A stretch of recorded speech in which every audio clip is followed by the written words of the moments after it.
God bless you, my brothers and sisters. I greet you after an exciting worship at Progressive Baptist Church. Minister Cecil Golder and the music ministry did a tremendous job leading us in worship. The young people ushered and served, and we had a great time. The word was rich today. We talked about learning from experience from Genesis chapter 3. And we learned that between innocence and excellence is experience. The thing that makes the difference between being innocent in the garden and being excellent, moving towards what Jesus has for us in the future, is what we learn from experience in between. If we fail to learn from our experiences, we'll never reach excellence. And here are the 3 lessons we learned as we watched Adam and Eve struggle in the garden, wrestling with innocence and learning from their experience. We learned, first of all, that you should never let the devil talk you out of what God has already told you.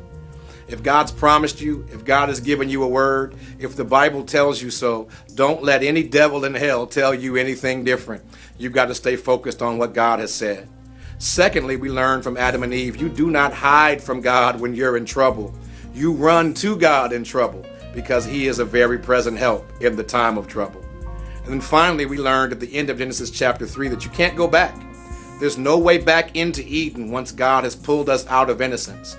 You have to go forward through experience in order to reach excellence. In order to do that, you've got to learn that God can take a dirty person and still deliver them. That God can take a person who has made many mistakes and use His grace and mercy to turn your life into a miracle. There's nothing too hard for God.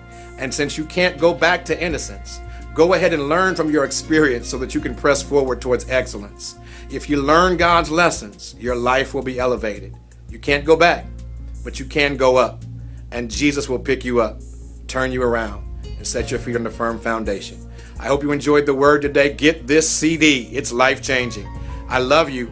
Next month, we start our Men Ain't Boys series. It's going to be exciting. It begins this Thursday night, 6:30 p.m. Don't miss it. I love you with a pastor's heart. Peace.